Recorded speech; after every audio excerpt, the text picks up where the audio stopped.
فلسطین اور اسرائیل کا تنازع دن بدن شدت اختیار کر رہا ہے۔ اسرائیل اور فلسطین کے کانفلکٹ کو تقریباً 100 سے زائد سال ہو گئے ہیں۔ اس کی اگر ہسٹری دیکھی جائے تو کچھ یوں ہے۔ پہلی عالمی جنگ سے پہلے فلسطین کے علاقے پر سلطنت عثمانیہ یا اوٹمن امپائر کا کنٹرول تھا۔ اس وقت یہاں مسلمان میجورٹی اور عیسائی یہودی مائنورٹی میں تھے۔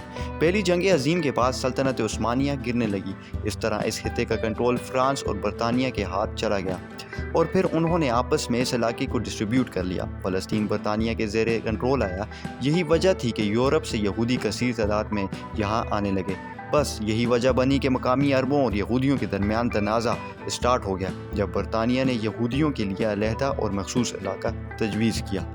اسی دوران یورپ میں یہودی زائونسٹ موومنٹ بھی زور و شور میں ابھر رہی تھی۔ اس کو صہیونی تحریک بھی کہتے ہیں۔ زائونسٹ موومنٹ کا یہ خیال تھا کہ جیوز کے لیے اپنی الگ ایک ریاست ہونی چاہیے۔ اگر سادہ الفاظ میں کہا جائے یہ تنازع دو گروہوں کے درمیان ہے جو کہ اس سرزمین یعنی فلسطین کو اپنا کہہ رہے ہیں۔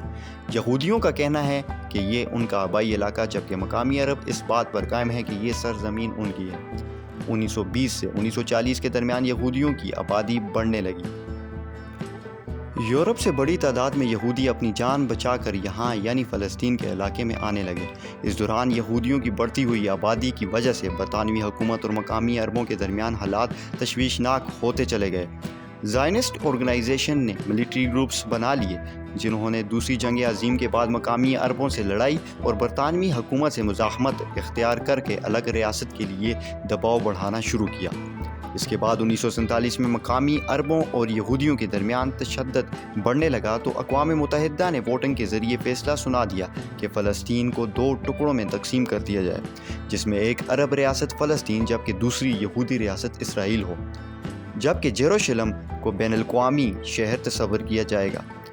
ظاہر ہے اس تجویز کو یہودیوں نے تسلیم کرنا ہی تھا، مگر آس پاس کے عرب ممالک نے سوچا کہ یہ عربوں کا علاقہ ان سے زبردستی لیا جا رہا ہے۔ 14 مئی 1948 کو اسرائیل کا قیام عمل میں لایا گیا۔ اس کے نیکسٹ ڈے ہی اردن، شام، مصر اور عراق نے حملہ کر دیا۔ یہ پہلی عرب اسرائیل جنگ تھی۔ اس جنگ کو النکبہ یا کیٹاسٹروفی کا نام دیا گیا۔ اس دوران فلسطینیوں کو کافی نقصان اٹھانا پڑا اور کثیر تعداد میں فلسطینیوں کو اپنی جان بچانے کی خاطر نیبر کنٹریز میں داخل ہونا پڑا۔ یہ جنگ اسرائیل جیت چکا اور اب اس کے حصے میں وہ علاقہ بھی آ گیا جو UN کے پلان کے حساب سے زیادہ تھا۔ اس کے بعد اسرائیل کو تمام فلسطین کا کنٹرول مل گیا، صرف غزہ اور ویسٹ بینک کو چھوڑ کر۔ 1967 میں اسرائیل اور عرب ممالک میں پھر سے جنگ کا آغاز ہوا، جس کے بعد اسرائیل کے پاس سیریا سے گولان ہائٹس، جارڈن سے ویسٹ بینک، ایجپٹ سے غزہ اور سینائی کا کنٹرول آ گیا۔ اب دوبارہ 1973 میں سیریا اور ایجپٹ نے اسرائیل پر حملہ کیا تاکہ وہ اپنے علاقے اسرائیل کے قبضے سے چھڑا لیں۔ اس کو یوم کپور جنگ کہا گیا۔ 1982 میں ایجپٹ اور اسرائیل نے امن معاہدہ کیا اور اس طرح سینائی ایجپٹ کو واپس لوٹا دیا۔ کرتے کرتے جارڈن نے بھی اسرائیل کو کچھ عرصے بعد تسلیم کر لیا۔ 2007 میں ایک جماعت حماس جس نے غزہ کا اقتدار سنبھال لیا اور اقتدار سنبھالنے کے بعد حماس اسرائیل سے کئی جنگیں کر چکا ہے۔ 2007 سے اسرائیل نے غزہ کی پٹی کا محاصرہ کر رکھا ہے۔ اگر دیکھا جائے تو یہ سلسلہ ابھی تک برقرار ہے اور اسرائیل کی جانب سے پابندیوں اور زیادہ آبادی والے علاقوں پر فضائی حملوں پر ہم تشویش کا اظہار کرتے ہیں۔ اسی طرح ابھی تک نہ ہی اقوام متحدہ، ایٹمی قوتیں اور نہ ہی اسلامی ممالک اس تصادم کو روکنے میں اہم کردار ادا کر پائے ہیں۔ اور جب تک یہودی یروشلم اور پورے فلسطین پر قابض نہیں ہو جاتے وہ یہ تصادم اور ظلم و بربریت جاری رکھیں گے۔